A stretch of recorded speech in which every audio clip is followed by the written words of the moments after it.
Hello and welcome to Lesson 2 of the Beginner Drawing course. So in this lesson we're basically going to talk about different aspects of fundamental drawing principles as well as how drawing is essentially seeing. So a lot of artists tend to skip over the simple notion that as you're drawing, you also have to be perceiving everything that you're creating. Not to mention that once we get to a certain level, we're going to be perceiving things in our mind's eye. So we're going to be seeing on a couple different levels. We're not only going to be seeing our drawing, we might be seeing our reference to what we're drawing, or we might be seeing what we see in our head as we're drawing. So as you can see, learning to see is actually going to be one of the most uh, important aspects to becoming a stronger draftsman or draftswoman, and that's really going to enable us to create our best work because we're going to be able to see things properly. So the first thing I want to talk about is actually shapes. The big thing about shapes is that recognizing shapes in everything is very, very key. If you look around the room you're in, I want you to be able to notice and relate every one of these various basic rudimentary forms to a shape. So you might have like a square shaped bass speaker, or you may have a sort of circular mouse, an oval-esque mouse. Everything that our universe is made up of basically can be broken down into circles, ovals, cubes, squares, triangles, cylinders, or any of the more free-form shapes, things that really don't have a name, things that aren't as geometric. But if we want to make anything feel solid, we're going to have to use the shapes that we understand as a basis. And I basically just said, look for shapes everywhere. The best thing to do is to turn things that are seemingly complex into a series of simple shapes, because as you understand the simple shapes, you can begin to layer on the complexity. There are harder shapes and softer shapes, like I said, freeform ones and geometric ones. Freeform shapes are closer to stuff like this, where it still has an enclosure, but we don't really have a name for that.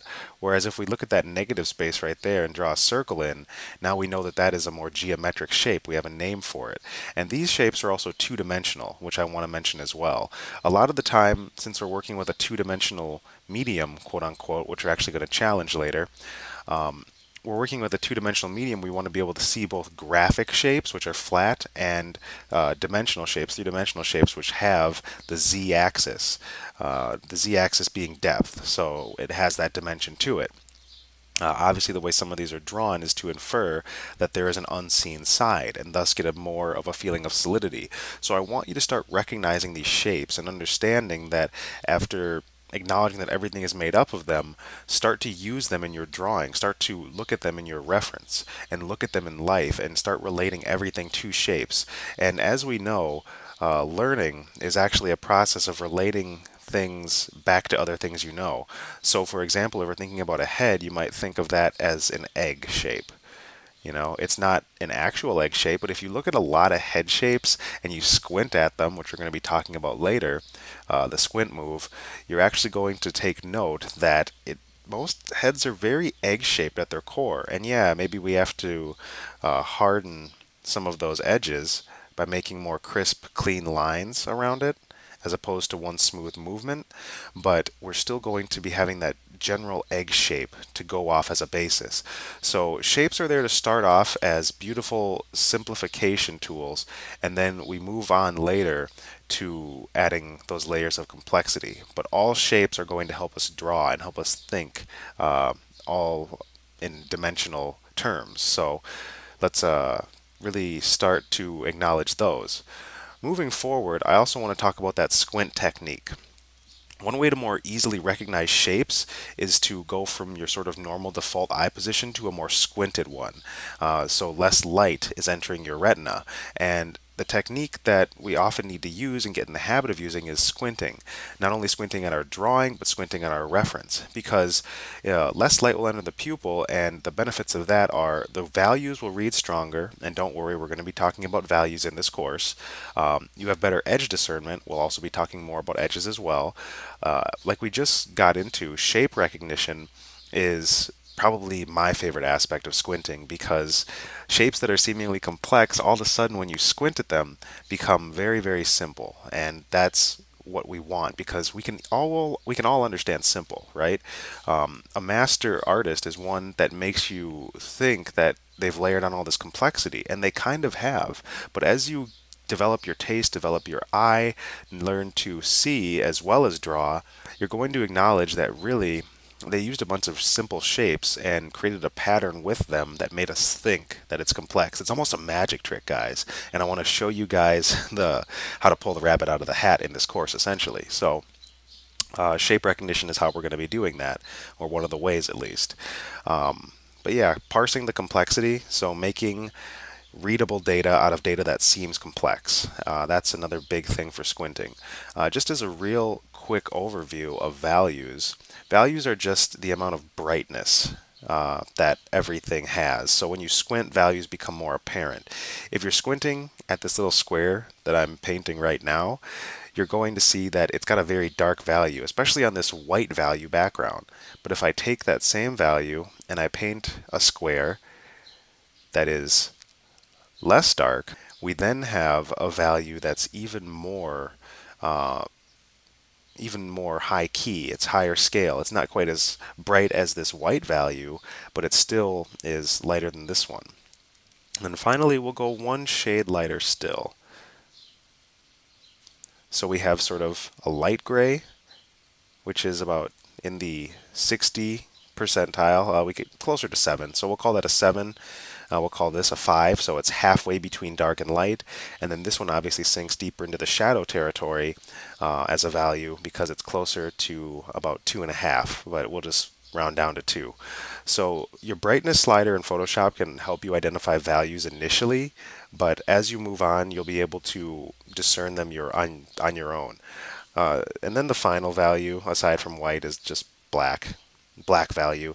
And you don't see a lot of black values in nature because there's always going to be some aspect of light. And light, most objects that are pure black bounce the light off, or if you're in a nighttime scenario, you'll see darker values. But in essence, we want to work with probably about 3 to 4 values to start. We have black, we have dark gray, we have mid gray, we have light gray, and then we have white. So if I just enclose a little space here, we'll just call this the white value. So yeah, that's just a quick understanding of values. And as you squint, you'll be able to see those values more clearly and then work with your references and work from life more accurately.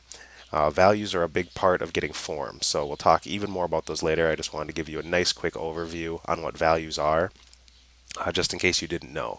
If you want further information on values before you get to any other lessons, I suggest you read Creative Illustration by Andrew Loomis because he lays it out beautifully in that particular book. And you can get it online for free, so just do a quick Google search. Edge discernment, real quick before we go, actually I'll bring these back, is just the sharpness or softness of any given edge next to one another. So if I take the blur tool, or I'm sorry, the smudge tool, and I smudge this edge became super soft. In fact, it's almost lost where there's no discernible edge like there is one here. But if, for example, I pull this one even more so, and get that gradient really to kind of bleed all the way down, this is even more of a lost edge. So we have edges that are quite sharp, quite fine. Then we have edges that maybe are just a little bit softer, like this. And then we have edges that are totally lost, where you can't discern the edge whatsoever. And those are the 3 kind of edges. And as you squint at things, you're going to notice that different edges of the shapes you're finding are going to have these different varying degrees of softness or fineness. So you can copy that down as well as visual information as you proceed. Alright, so now that we have a small introductory lesson to values, we can now talk about form. Now, form is one of the ever-present elements that artists strive to capture. We want dimensionality in our work, especially if we're working in a two-dimensional medium. We want things to feel as though there is space between them and that we can actually have that solid feeling that something is made up of 3 dimensions as opposed to just 2. So right here I've just done a quick sketch of the Asaro head, And you can find these, or pictures of these rather, online. You can even order plaster casts of them so that you can have one on your desk to study anytime you want. I really highly recommend getting one. I'm going to be ordering mine soon and not studying them from photos. But yeah, the Asaro head here is a great example of dimensionality and fundamental form because it's a very simplified head, and you can clearly and distinctly see the areas that are shadowed and the areas that are in light. So we want to think like a sculptor in this regard because a sculptor works with 3 dimensions and they feel the forms. Even if they're, say, holding the back of the head while they're chiseling in the eye, they still know that the back of the head exists on some level. And that's very powerful because we want to feel that unseen side. And we want to develop that feeling as people who are drawing, as artists who are beginning to develop our drawing prowess. So, getting a feeling, an intrinsic feeling for that unseen side is a big part of that. And how we get that feeling is simply by paying attention to it. We have to be conscious that there are several elements of depth, and we can add values, we can add light, we can push and pull form until we have that feeling. So that's something that's just going to come as we continue to work on our craft. But I'm going to give you an assignment at the end of this very lesson that will allow you to start to feel the forms a little bit easier than if you kind of just try and go for it in a vague way. Anyway, form is the product of light cast upon a surface, meaning that whatever the direction of our light, it causes the light to cast downward on the surface and separate the values and the planes and edges. And planes are basically just a simple format of these little aspects here. Like if I were to draw a wireframe over this, these would be planes. And planes don't have to be square shaped, but essentially what they are is a way to parse complexity as to how the light is falling. It's a lot easier to say these planes are covered in shadow and these planes are in light than it is to say, oh, the orbicular socket is covered in light and shadow. And that's a little more hard to parse, and we want simple because simple is easy to understand, and as long as we have that understanding, then we can replicate it. So we want to start simple and go to more complexity. So planes are how we're going to be doing that. Here's a quick plane drawn off of the Asaro head, and if I were to cast light on this plane and then gradually that light starts falling off as it reaches these back planes. So let's say this is light, this is halftone, and this will be shadow. We now have a distinction between what is in light versus what is in shadow, and planes are going to help us map that. And you can put planes on any given object or break any given object down to shapes and planes, and that's how we're going to understand that. Anyway, form is the product of light cast upon a surface, causing separation of planes, values, and edges. So that light is going to allow us to see. That light is an artist's best friend because we want to know the direction and the quality of that light, as well as how that light is affecting the object, which is based on the object's texture and its relationship to its environment. So if you have, say, a nice little circle here, and let's put it behind the Asaro head. And the Asaro head, since light is coming this way, we know that it would be casting a shadow. And if we imagine that there's a surface for it to cast a shadow on, then we know that since it's casting a shadow, everything within that shadow has to have a darker value based on the nature of its planes relating to the light source. We only have 2 values to begin with, and those are always just going to be what's in light and what is in shadow. So we have light versus shadow. Just do 2 values for now. We'll understand the nature of light and the nature of shadows more in later lessons. But for now, as you can see, we only have 2 different degrees of what is actually being touched by light versus what is occluded and can't grab that light. The planes can't grab that light. So really the result we're looking for here at its basis is visual volume. We want things to have that dimensionality that we keep talking about, because that's one thing that artists have a hard time with, is their work feels very flat, and that's because they don't understand form. And so now you know that form is light cast upon a surface which separates the light and the shadow. And that's what's going to give us that appearance of real form because we're replicating real light. So now that we've gathered a rudimentary understanding of form and light on form, as well as the separation between light and shadow, let's move on to some of these other fundamental concepts that are going to help you develop your ability to see. Now, one subject that many artists never develop a true love for is abstraction. Now, abstraction, people usually think of those very odd paintings in museums that have a series of colors and patterns and isn't really made up of anything that seems too discernible most of the time. But that's really just one movement of abstract art. Abstraction, or the idea of abstraction, is actually the theoretical separation of parts from the whole. So when we apply that to art, it means being able to pick apart various aspects mentally and visually to better grasp them and use them to our own ends. So you take the idea away from the element. So you don't call an apple, you don't call a shoe, and then you simply see it. You just see it as an abstract visual. It's just a series of colors and patterns and shapes as far as you're concerned. We don't draw the notions of whatever it is that we are working on. We draw the abstract representation of it. So I'm not literally drawing a shoe into existence here. I'm just drawing a shape that represents the shoe. It's an abstraction. And yet you could still discern, oh, this is a shoe. It's the shape of a shoe. There's a little part for the arch, you know. But really what I'm drawing is just a quick shape. But I understand it on an abstract level, so I'm able to parse complexity even further. Because if you ask yourself, how do I draw an arm? How do I draw a leg? How do I draw an eye? Those things don't mean anything. You have to break them down to the visual aspect, which is just these understandings of how to see and develop your shape language, so to speak. Because once you've developed your shape language, then you speak in shapes, you speak in abstraction. And that is honestly one of the biggest secrets I can ever tell you as an artist, is the ability to understand that we are using abstraction to separate parts from the whole. And that way we understand the whole even better. It's like taking apart a VCR and putting it back together.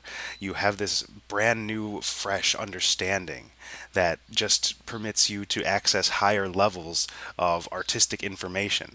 So, abstraction is just a really quick rundown here. We're going to talk about it more later, but I want you to start thinking in terms of abstraction, start to kind of make friends with the idea of abstraction because it's not that weird other expressive stuff that you might see in galleries in Uptown.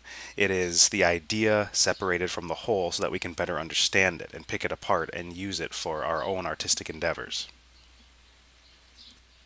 Now, yet another seeing superpower I'm going to be handing you guys here is the ability to visually measure and gather proportions. So, when you're measuring out things, as I stated in the first lesson, using a series of horizontal and vertical lines, as well as some diagonal lines as well, we're able to see and relate to things in space better because we have all of these different points of relationship to work with, as opposed to just seeing a figure and being overwhelmed by the amount of information you're seeing. We just pull that apart and start making lines that relate to one another because lines are simple. And as we start to relate those lines to each other, we can see the relationship that the body has to itself. So it's almost an abstraction. It's just a really good way to start understanding it. So we're going to learn to measure visually because it's a very crucial skill. You know, a carpenter will measure twice and cut once because they want to make sure that the piece of grout or whatever they're cutting is going to work properly with the rest of what they're creating. And artists are much the same way, where we need to visually measure, maybe even make a couple lines and understand the relationship of what it is we're drawing to the whole of what it is we're trying to draw. So how the arm is going to fit in with that arm, how this head is going to tilt downward toward that hand, and such and so forth. Proportion is another aspect of measurement, and that's how we relate different aspects to the whole or other aspects in terms of size, shape, quantity, etc. So that's how big or small or how many there are that something we're drawing appears to have. So we need to know how big the feet are in contrast to the hands. We need to know how big the head is or how many heads tall the figure is. We're using these measurements and proportions to make sure that as we take these abstractions from our work, that we can put them against one another and make sure that the whole is working. So right now I just want you to concern yourself with these vertical lines, these horizontal lines, and these diagonal lines, and how you can use those to draw parallels between various points on, say, a figure or a landscape, or maybe you like to design weapons, whatever it is. Use these lines of measurement and then think about the proportions. Think about the parts in relation to the whole. How big are they? How many of them are there? What is their shape? And all that good stuff. So recognizing the parts versus the whole is incredibly key. It's what you would call a gestalt concept if you're into the psychology of things. And it will serve to amplify your progress, because once you can visually understand this kind of stuff, you can start to apply it readily and see a vast improvement in your drawing just outright. So we're going to start implementing that in with the final assignment as well. So now that we covered the up, the down, the left, and the right, and even some diagonal angles of measurement and proportion, let's move on to this lesson's demonstration so that we can get an even keener idea on how to apply some of these concepts to actual drawing. Okay, so let's get the demonstration part of this week's lesson started. In this very first one, what you see me doing is making some very abstract and basic lines. I'm keeping them very thin so as to be able to relate them to each other better, and just kind of sketching in some very simple and curvy shapes. So the purpose of this is just to get warmed up quickly before moving on to some of the other concepts.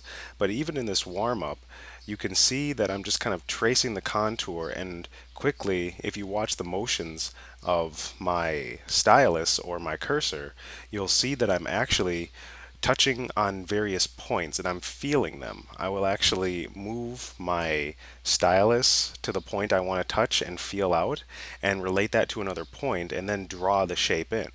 Like, you notice me making that ovalesque shape for the head quickly here, and then using those two very close to cylindrical shapes for the neck. After which I will draw in some lines to kind of infer where I want the arms to go. And this is just a quick way to warm up and practice some figure drawing. I'm pretty much a figure focused artist, although with the fundamentals that I'm teaching, I can apply them to anything, and so can you. So as you proceed to watch this and understand these relationships in real time as I'm drawing here, just remember that I'm always measuring visually, even if it seems that I'm going a little bit fast, and I'm never afraid to remove a couple of mistakes with Command or Control Z. And my aim here is basically just to make as few moves as possible before actually acknowledging what is a mistake versus what is actually going to work with the whole. So once again, we're thinking abstractly, and we're also considering the whole from its parts. This first part is basically mostly about the shapes and kind of getting an idea of the forms, and I'm doing this to feel the unseen side quickly. So as you see me sketching here, I'm relating those lines to the lines around them to make sure that I can infer the information that I want to infer.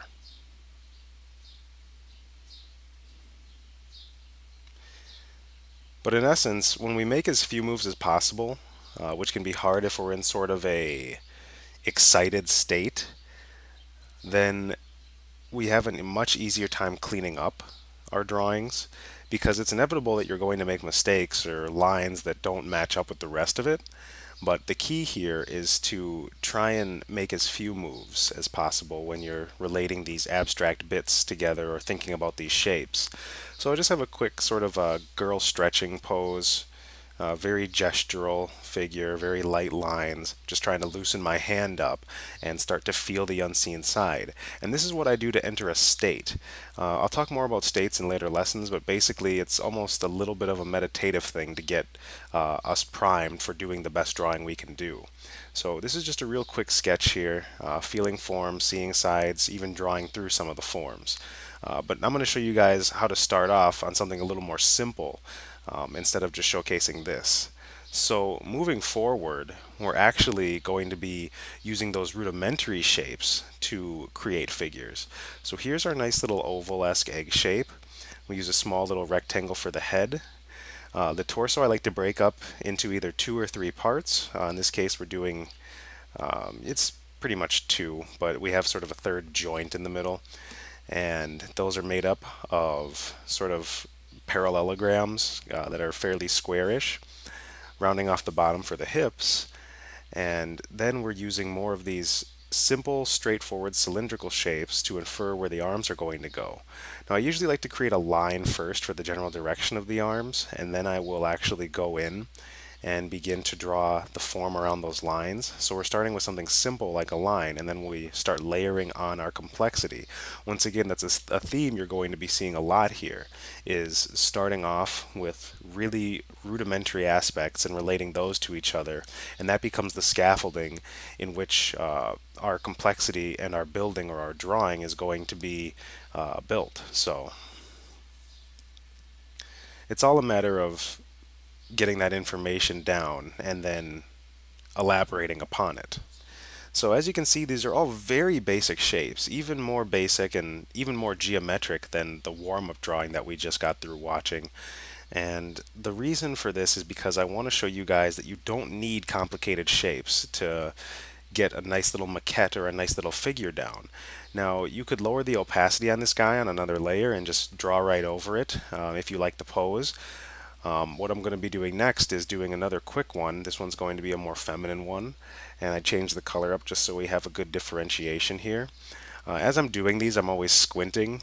I tend to squint on average, I'd say at least 2 to 3 times a minute while I'm drawing, simply because it allows me to get another perspective on what I'm drawing and making sure that things relate to each other in a way that is palatable and visually easy enough to understand. So as I'm doing these, don't forget to squint at them, don't forget to squint at your own drawings, because you're going to see stuff and raise your perception so that you're able to catch mistakes early or able to make the next decision that's going to be the right move as opposed to a sort of a haphazard guess. So once again, some real simplistic, somewhat feminine cylinders, curvy cylinders for the legs. I do sort of a quick hourglass for the torso. If you haven't figured it out by now, I kind of like to draw girls, so I look at their shapes a lot. I figure them out. Here's a little mistake trying to draw a hand in perspective and foreshorten it. Wasn't really feeling it, so I let it go. But in essence, what we're trying to get at here is just the same method we used to build the more masculine figure, just using that same shape and line design principle. And also getting rid of mistakes as soon as they occur, hopefully,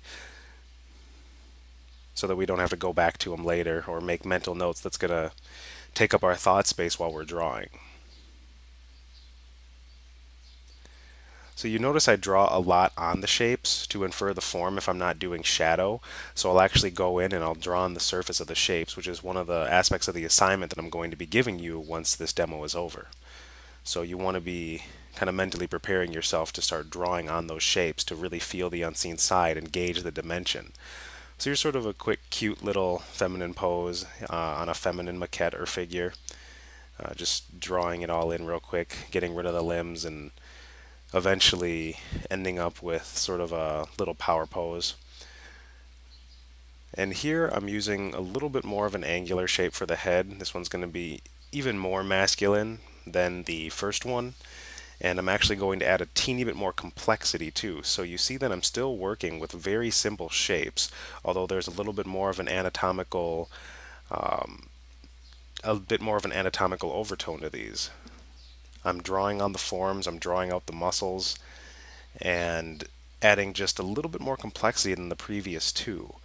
Now, if I try to jump into doing this straight away, I might make a couple more mistakes than I'm actually making just because I hadn't warmed up to it. But as it stands now, it's a pretty fluid process. But sometimes you'll be drawing and you'll just get stuck on a certain part or erase parts that were working. Just don't beat yourself up, guys. Drawing is a very it's a very free process, but there's also a lot of things to consider and a lot of mistakes to fix. Never call your mistakes or let your mistakes define you, rather.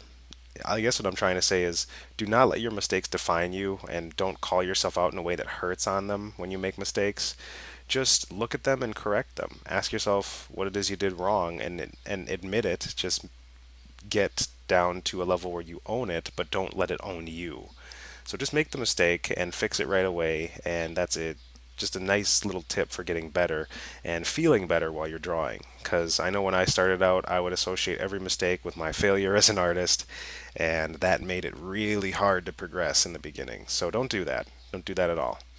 It's not your failure as an artist. Mistakes are how human beings learn, and if you're watching this video, I'm about 99% sure you're human. So just make sure to allow your mistakes to guide you. They're signposts. They're not actual hardcore barriers that are meant to block your progress. They're actually there to show you how you can progress. So,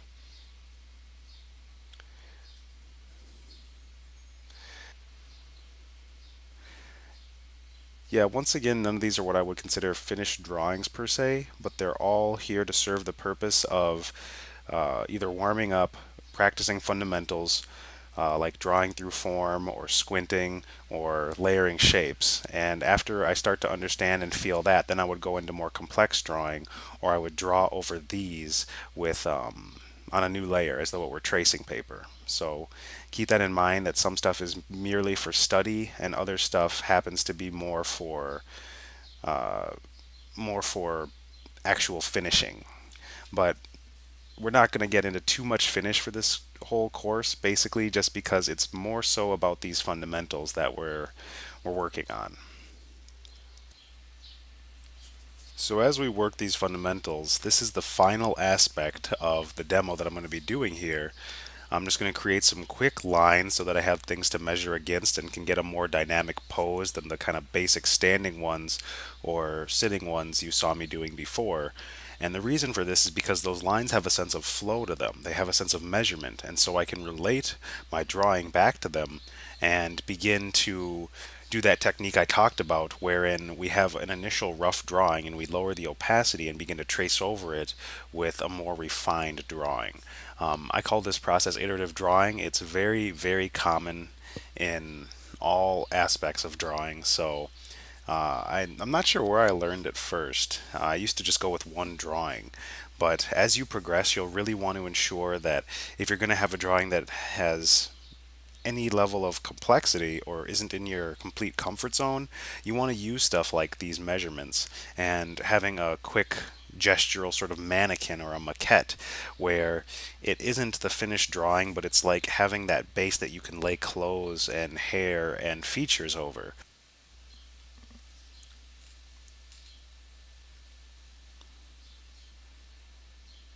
Remembering to squint every once in a while, looking at the relationship between these lines and shapes, starting to form a clearer idea of the figure as we're going,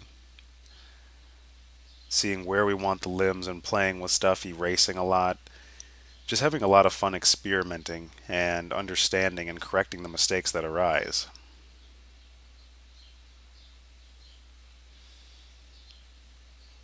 Sometimes those lines give me ideas as to where I might place the limbs.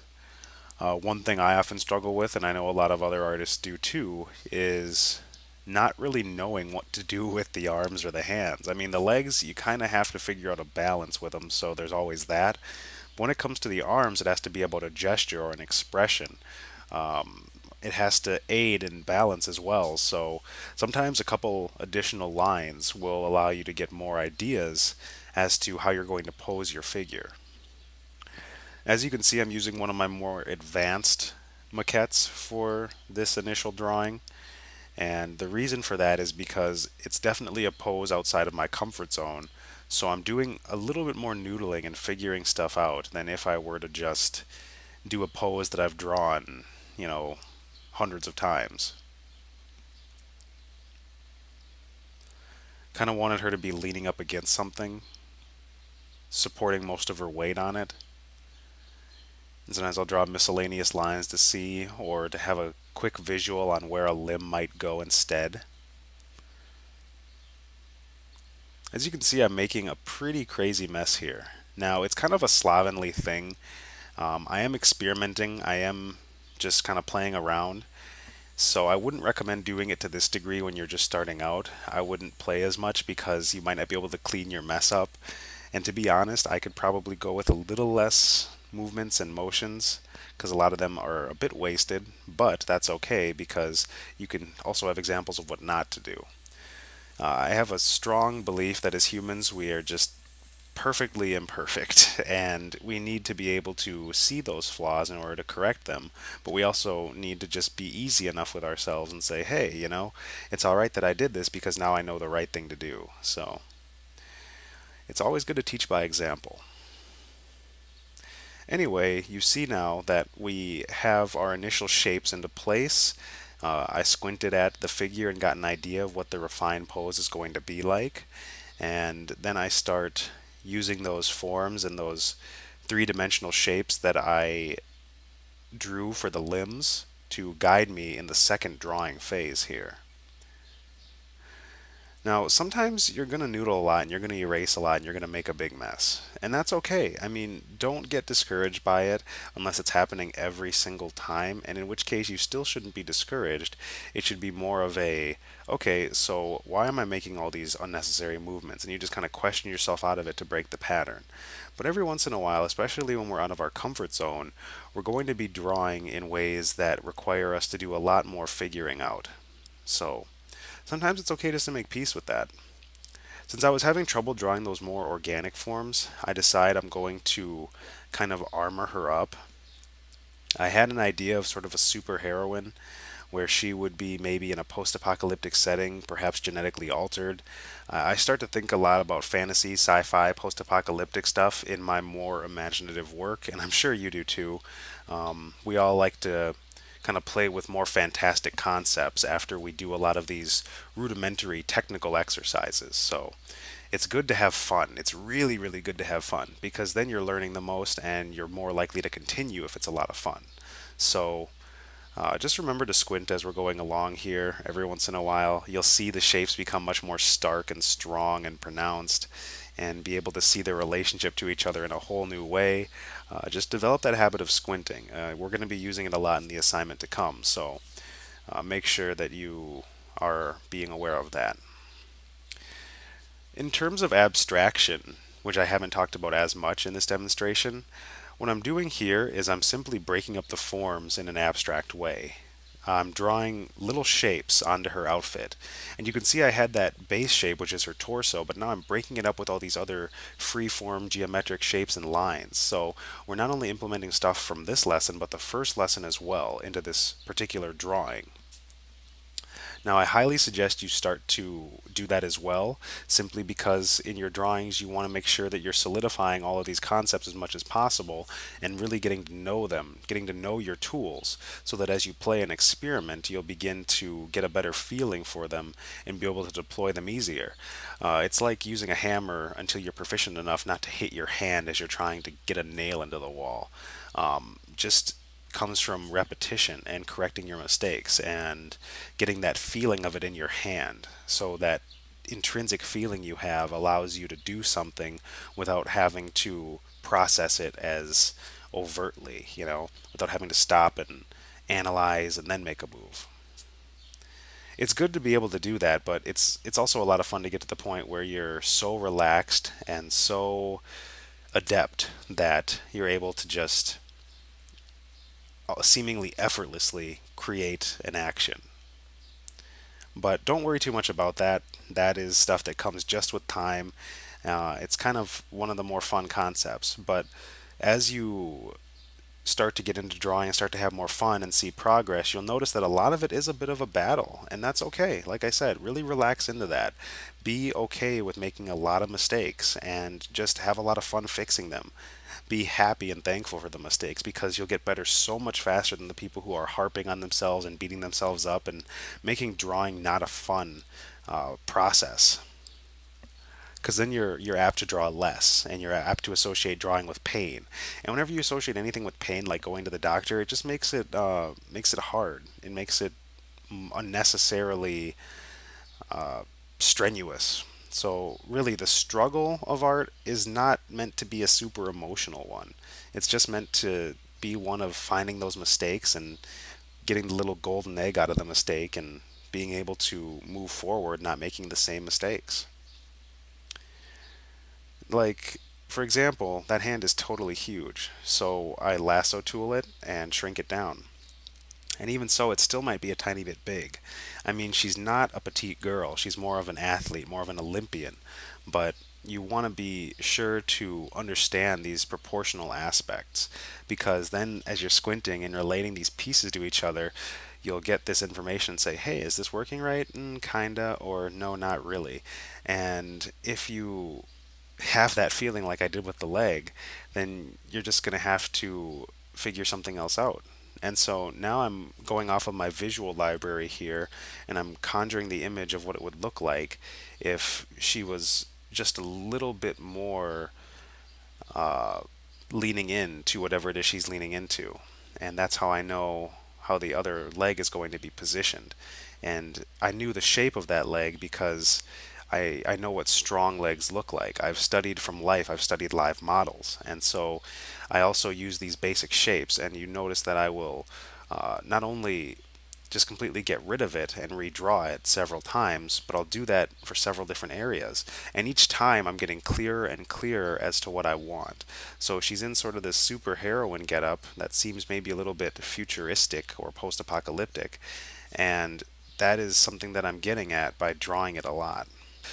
Basically, I'm just erasing the parts and redrawing them several times, and now I'm doing some mark making to shade in the hair and add some value differentiation, some very, very basic value differentiation, I might add. So all I've really done is added a couple little tassels on her back to contrast with the rest of her outfit. Like there's a bit of wind, making it seem a teeny bit more dynamic, even though she's just leaning. I've got a couple more outfit details, and I've shaded some parts I want to fall back. So I'm separating light from shadow in subtle ways. You'll also notice if you squint some places where the lines are heavier or thicker, particularly around places in the torso. And I want you to be mindful of those because those are the occlusion shadows, and those count for mark making and for making areas that separate enough from the, say, the torso or the hair from the head. So we're using our values as well. With the drawing, I'm not using too much edge work here. You'll see places where I didn't connect the lines fully, or places where the lines have a bit of a flow to them. That's how you apply sort of edges to your lines, but it's really more of a value or a tone thing when we're playing with edges. With lines, you're pretty much limited to lost and found for the most part, but when we get into more of these basic drawing concepts, we're going to be drawing with my charcoal brushes, and those will be more about the tone and the value of things. So even though we've worked predominantly with line up until this point, it's still a really good thing to keep in mind that we're going to be separating values even more so later. So don't worry about it too much now. But yeah, in essence, this drawing is pretty much done. I just go about figuring the shape that she's going to be leaning on, which is just a process of trial and error. Uh, I really wanted to just cover briefly once again so that we have that good repetitive aspect and you'll remember this stuff. We want to be squinting, we want to be using our shapes, and we also want to be aware of the form and how it's three-dimensional and feeling that unseen side. Finally, we want to be thinking in terms of abstraction, which is taking apart, comparing it to the whole, and bringing it back in. You're going to be doing this a lot as you draw and erase and draw and erase because you're getting rid of these parts so that they fit better with the whole when you draw them next time. And this is what I call getting clearer and clearer. Like as I just squinted down here, you see me doing the free transform tool with her arm as well because it was also a little bit big. And I noticed that after I had a point of measurement of what she's leaning into. It's like, hey, that arm looks a little bit big, but I didn't notice that until I had another set of vertical and horizontal lines to kind of play with. So it's stuff that you'll just figure out as you go, and honestly, experience is probably the most amazing teacher you will ever have, especially if you listen to it and fix your mistakes. Even though it's nice to have these concepts in your mind so that you have the vocabulary and the mentality and the perception to go ahead and get better, you still want to be taking this through your own experience, through your own sensory inputs. some of which go beyond even the five senses that we're used to. Like there's the sense of feeling and the sense of that intrinsic nature of what is right and wrong in a drawing. And there's almost no way to quantify that outside of an abstract feeling or thought. So you'll get in tune with that more as we progress. And that's something that I can't even figure out how to teach at this point. So we'll just stick with the fundamental stuff, and that'll be more than enough to get you up and running when it comes to doing your own drawings. So yeah, in essence, I'm just going in, doing a little bit of detail work, figuring out the hand, always going back and forth with my erasing and redrawing and reconfiguring. To be honest, guys, I don't care if it takes me 50 or 100 times, I will get it looking at least solid before I move on to the next bit. Or even if I can't and I get frustrated enough, I'll go work on something else, come back, and fix the problem. So, once again, make friends with your mistakes. Don't ever be afraid to fix them. Don't ever be afraid to stop and study and find reference, and you'll be golden, honestly. I really feel like this is the stuff I wish people had told me in the beginning, because even though I've only been taking this drawing thing seriously for about, I want to say, approximately 6 years now, I still never really had anybody show me this stuff, and I feel like I would be just even crazier than where I'm at. But in all honesty, I feel really good about my art, so I'm still happy to be where I am, and I understand a lot of concepts. So it comes down to just being willing to learn, being willing to research, and having that crucial perception to pick up on mistakes and get better that way, and constantly study the fundamentals. So there we have it, guys. The drawing is now complete for the demo. I hope you like it.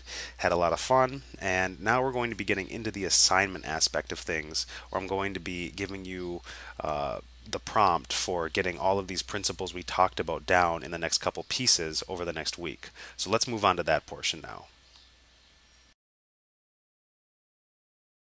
Alright guys, now for your assignment, before we bring lesson 2 to a close. So first and foremost, I want you drawing a lot of geometric and freeform shapes.